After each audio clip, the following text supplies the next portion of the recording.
बांकुड़ा में गंधेश्वरी नदी के किनारे निर्माण कार्य को लेकर फिर हंगामा शुरू हो गया। हाल ही में नदी में मुहानों के बीच कई चार दीवारी का निर्माण कार्य चल रहा है।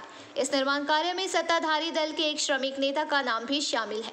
इस मामले पर कोई पर्यावरणवादी संगठन पहले ही आंदोलन चला चुके हैं। सिंचाई विभाग ने यह दावा करते हुए काम रोकने का आदेश दिया कि निर्माण से नदी का सामान्य मार्ग अवरुद्ध हो सकता है। आरोपी तृणमूल श्रमिक नेता का दावा है कि यह नदी की जगह पर नहीं बल्कि निजी जगह पर बनाया गया है।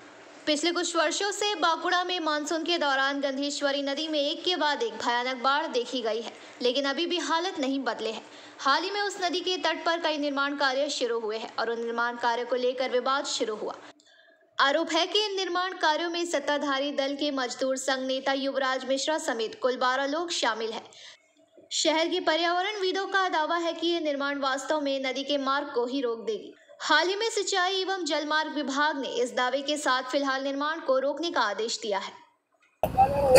নদীর বুকে কনস্ট্রাকশন দেখছি, আপনারা যেটা দেখছেন আমরাও দেখছি যে এটা বেশ কিছুদিন ধরে এখানে কাজ চলছে। তো এইটা কে করছে বা কারা করছে আমার জানা নেই। এইভাবে যদি নদীকে বাধাপ্রাপ্ত হয় তাহলে নদীতে আমরা দেখেছি যে ভয়াবহ নদীর রূপ দেখেছি, দু এক দিনের জন্য যে ভয়াবহ রূপটা দেখেছি সেটা আরো প্রকট হবে। নদীর যে স্বাভাবিক জীববৈচিত্র্য তার যে স্বাভাবিক প্রবাহ সবগুলোই কি বাধাপ্রাপ্ত হবে? সবই সমস্তই বাধাপ্রাপ্ত হবে, কারণ আমরা দেখতে পাচ্ছি যে বিগত 2-3 বছর আগে যেভাবে নদীকে বারবার ধরে বিভিন্ন অবৈধ জবরদখল নির্মাণ করে গন্ধেশ্বরী নদীর গতিপথ একেবারে সম্পূর্ণ সংকীর্ণ করে দেওয়া হয়েছে। আজকে বাঁকুড়াতে দেখা গেছে বিগত দিনের বর্ষার সময় বন্যার আকার ধারণ করেছে এবং এই সমস্ত অবৈধ নির্মাণের বড় অংশ পড়ে গেছে, ক্ষতিগ্রস্ত হয়েছে আর বাঁকুড়াবাসীর জনজীবন ব্যাহত হয়েছে।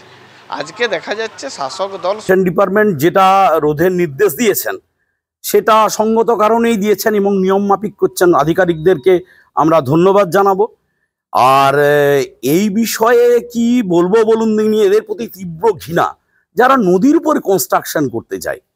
এই পরিবেশ প্রকৃতিতে যেখানে বিপন্ন যতটুকু আমাদের কাছে যখন খবর আসে আমরা ইরিগেশন দপ্তরকে জানিয়েছিলাম, যেহেতু এটা নদীর গর্ভ পড়ছে, সেটা ইরিগেশন দপ্তরের জায়গা পড়ছে, সেটা আমরা ইরিগেশনকে জানিয়েছিলাম। তারপরে আমাদের পুরসভার থেকে ইঞ্জিনিয়ার গিয়ে সে কাজটা বন্ধও করে দিয়ে এসছে।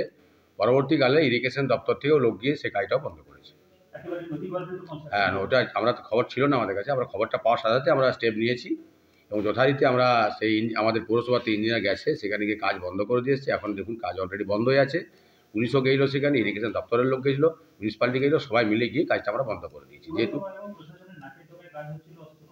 না আমাদের কাছে কোনো খবর ছিল না, সবসময় সব খবরটা খুব জলদি করে পেয়ে যাব এটা তো কথা নয়। আমরা খবর যখনই সাথে তার জন্য তো আপনারাও তো রয়েছেন, আপনাদের মাধ্যমেও তো আমরা খবর পাচ্ছি। আপনাদের মাধ্যমে খবর পেলে বা কারোর মাধ্যমে খবর পেলে আমার সাথে সাথে আমরা স্টেপ নিই। যেহেতু আমাদের কাছে কোনোরকম কোনো পারমিশন নেয়নি, সেহেতু আমরা সেখান থেকে পৌরসভার থেকে আপনার বিরুদ্ধে একটা অভিযোগ উঠছে, আপনি সহ মোট 12 জনের বিরুদ্ধে অভিযোগ উঠছে নদীর যে স্বাভাবিক প্রবাহ সেটা বন্ধ করে দিয়ে আপনি কনস্ট্রাকশন করছেন। এর ফলে গন্ধেশ্বরী নদীর যে স্বাভাবিক প্রবাহ সেটা বন্ধ হয়ে যাবে এবং আগামী দিনে বন্যার আশঙ্কা তৈরি হতে পারে। কেন? না, গোটাটাই ভুল। ওটা আমাদের নিজস্ব জায়গা, আমাদের পূর্বপুরুষের জায়গা। অতএব আমরা কোনো নদীর ইয়া করিনি, নদীকে ক্লোজ করিনি। নদীর মতো আছে। আমরা আমাদের জায়গা, আমাদের নিজস্ব জায়গার উপরে আমরা বাউন্ডারি দিচ্ছি, এতে কোনো কারোর কিছু বলার নেই। আমাদের যেহেতু সরকার আমাদেরকে বিএলআর অফিস থেকে এসেছিল, মাফ করেছে, ওরা বলেছে দেখুন নদীর জায়গার থেকে। बांकुड़ा से अनुप रॉय की रिपोर्ट, PBTV न्यूज।